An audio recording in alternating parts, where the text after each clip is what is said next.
Alright, this video could be a little controversial for the gaming purists out there, but I feel like this needs to be said. With the not so recent news of the 3DS and Wii U eShops' closure, I think it's fair to say that Nintendo is practically telling us to homebrew our systems at this point. Now of course they don't actually want us to homebrew our Wii U's and 3DS's and every other Nintendo console ever, since they will send a SWAT team over to your house and repossess all of your belongings. But realistically, they aren't going to do that, so I think it's safe to say that homebrewing your Nintendo 3DS and Wii U is a must now. I don't know how far I'm allowed to go in telling you what all you can do with homebrew. Honestly, my knowledge about it isn't that vast, but you can do a lot. Like a lot. More than you or I know or can find out if we all spent hours on end looking up the endless possibilities, because there is always more. But let me start with some of the basics for each console, beginning with the 3DS. While I haven't done this to mine yet, you can add custom themes, sounds, and icons to your system. Anything you can think of that is cosmetic is pretty easy to do and very surface level, while still being something really cool to spice up your 3DS. Before I get to the more hardware focused homebrew, I'm going to preface this by saying that a baseline 3DS or 3DS XL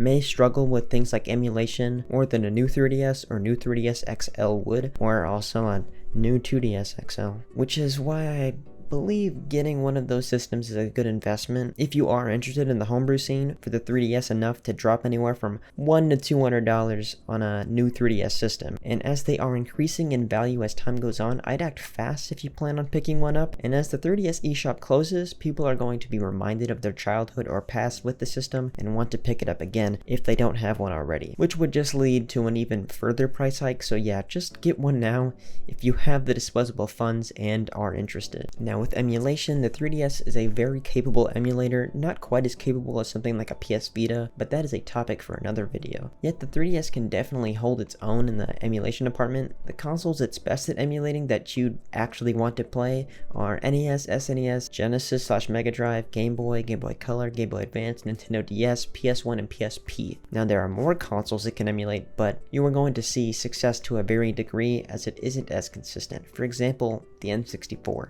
The 3DS can run Mario 64 pretty great, as it has been counter-engineered to run on literally everything. Go check your dog, I'm sure Mario 64 has been ported to it too. With that being said, other games haven't had their potential tapped into yet, so they may or may not run that great, but what's cool about the homebrew scene is that people port all sorts of stuff to the 3DS. And it may not be the same as it was in the original system, but it's just a testament to what the 3DS is capable of. Some examples of this include Quake, Half-Life, Doom, Doom 2, FNAF, Portal, GTA 3, and Vice City, and even on the original DS, Mario Galaxy, but also the best game, Sonic CD. There's also a bunch of ports of little time killer games like Snake and old arcade games too that can be fun, and the 3DS runs them like it's nothing, which is why I'm not really putting emphasis on them. So far, none of this has had to do with the 3DS eShop getting shut down, but here is where that comes in. Through CIA and FBI, the homebrew applications on the 3DS, not the actual CIA and FBI, which I promise won't come and arrest you for emulating, but through them you can download files of full 3DS and eShop exclusive titles to your 3DS, including the old DSi titles from the long shut down DSi shop. May it rest in peace with its amazing music. Now I am legally obligated to not tell you where to find these games or files, I guess. I'm not even going to tell you not to do it, I just can't tell you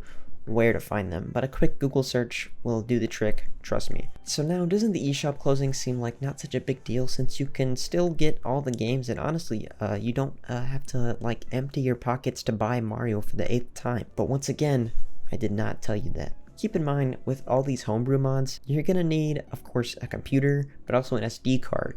And just to be on the safe side, I suggest going for a 32 gigs, as it should be more than plenty, very cheap, and I'm pretty sure that's the max the 3DS can hold anyways, at least the new 3DS systems. Of course, there are a lot of things I didn't mention that the 3DS can do, but I could spend all day telling you about that. Maybe one day I will, but not in this video, so I think it's time we move on to the other victim of Nintendo's pulling up the plug, the Wii U. The Wii U was and still is an extremely capable console with an amazing library to start with, but wouldn't you like to expand it a bit? Just stretch that Wii U and Wii library to maybe, I don't know, NES, SNES, Game Boy, Game Boy Color, Game Boy Advance, DS, N64, GameCube, PS1, PS2, PSP, or practically any system that came out before the Wii U? Well, this is also a pretty easy task and just makes the Wii U feel a lot more well-rounded, especially since you don't have to buy the games. So we are going to talk about Homebrew, where you can essentially do the same thing as the 3DS with the eShop. You can use a USB drive and load up the files on there through various websites or apps on your PC, and then plug it into your Wii U and use Haxchi to download them. I did of course leave out a lot of steps, as this is not a comprehensive guide video on how to homebrew your 3DS or Wii U. I'm just trying to help spread awareness of the homebrew options out there that make the Wii U and 3DS eShop closers less stressful, but trust me, there's links in the description that make it really easy. And honestly, just trying to make this all a little less stressful and honestly more of a relief, since you won't feel as bad for not getting them on the eShop if they aren't available in the first place, which brings us back to the fact that Nintendo is practically asking us to do this, as they have left us with no other options. So many Nintendo titles are just left on their old systems, and as they become rarer, the prices skyrocket. Of course, many of us don't want to pay for these games since they are so expensive, and I don't even know if I like the game. But I do like to collect, so I usually end up buying them anyways, but I totally understand why people choose to emulate, because this is pretty ridiculous. If there are no options to buy these games for a reasonable price, then why should consumers be expected to pay hundreds of dollars for a game just because of that? So with that, if y'all would like to download the files rather than buy them all off the eShops before they close, then that makes a lot of sense. So sorry Nintendo, you kind of played yourself here. And most people believe pirating Nintendo games is always moral, and I'm kind of included in that. I kind of agree. With all that out of the way, I just want to say thank you all for sticking with me through this, and if you did find this video helpful, or you at least didn't feel like you wasted your time, please leave a like or comment, as it lets me know to keep making these videos in the future. And I'm sorry these last couple videos haven't been as long as before. I'm dealing with college right now. I don't have a ton of free time. I don't have a lot of time to record audios with my roommates around, but thank you all for being here, and have a great day.